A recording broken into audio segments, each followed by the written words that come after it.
नमस्कार, महाराष्ट्र लाईव्ह मध्ये आपलं स्वागत. मी रेश्मा फडतरे. शुक्रवार दिनांक 12 जून रोजी मध्यरात्री ग्रामदैवत कडजाई माता मंदिर इंदोर येथून दानपेटीतील रोख रक्कम चोरीस गेली होती. त्या अनुषंगाने तळेगाव MIDC पोलीस स्टेशन येथे गुन्हा दाखल करण्यात आला होता. दाखल गुन्ह्याचे CCTV प्राप्त करून त्याचे अवलोकन करून त्यानंतर गोपनीय बातमीदार सक्रिय करून त्यांच्याकडून माहिती घेऊन संशयित आरोपी हे चाकण परिसरात असल्याची माहिती मिळून आल्याने सदर परिसरात 2 पथकांमार्फत त्यांचा शोध घेतला असता आरोपी कुणाल बाळूवीर वय वर्ष 23 राहणार सुंबरेनगर चाकण तालुका खेड तसेच लंबू उर्फ सूर्या श्रीमंत हो दास वय वर्ष 26 राहणार कडाचीवाडी चाकण तालुका खेड हे मिळून आले.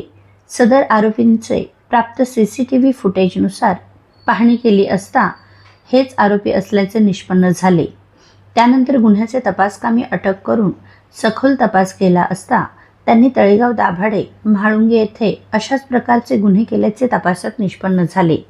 त्यांच्याकडून 1 किलो 250 ग्रॅम वजनाचा देवीचा चांदीचा मुकुट व रोख रक्कम जप्त करून Talegaon MIDC police Thane, Talegaon Dabhade police station, दक्षिण म्हाळुंगे पोलीस स्टेशन येथील गुन्हे उघडकीस आणले आहेत.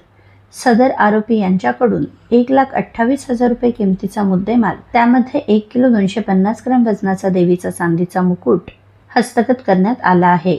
तळेगाव MIDC पोलीस स्टेशनच्या तपास पथकाचे अधिकारी व अंमलदार यांनी कौशल्यपूर्ण तपास केल्याने आरोपी मुद्देमालासह अटक करण्यात आले आहेत. तसेच सदर आरोपींच्या इतर साथीदारांचा शोध सुरू आहे. सदरची उल्लेखनीय कामगिरी पोलीस आयुक्त विनयकुमार चौबे, सहाय्यक पोलीस आयुक्त शशिकांत महावरकर, अप्पर पोलीस आयुक्त बसवराज तेली, पोलीस उपायुक्त परिमंडळ 4 श्वेता खेडकर, सहाय्यक पोलीस आयुक्त सचिन कदम, वरिष्ठ पोलीस निरीक्षक संतोष पाटील यांच्या मार्गदर्शनाखाली तळेगाव MIDC पोलीस स्टेशन तपास पथकाचे पोलीस उपनिरीक्षक दीपक खरात, पोलीस हवालदार अनंत रावण, वसीम शेख, पोलीस नाईक ज्ञानेश्वर सातकर, पोलीस शिपाई गणेश दरंदले, रोहित माने, रमेश खुले, भीमराव खिलारे, विनायक शेरमाळे यांच्या पथकाने केली आहे. आपल्या परिसरातील घडामोडी जाणून घेण्यासाठी महाराष्ट्र लाईव्ह सबस्क्राईब करा व बेल आयकॉन प्रेस करायला विसरू नका. धन्यवाद.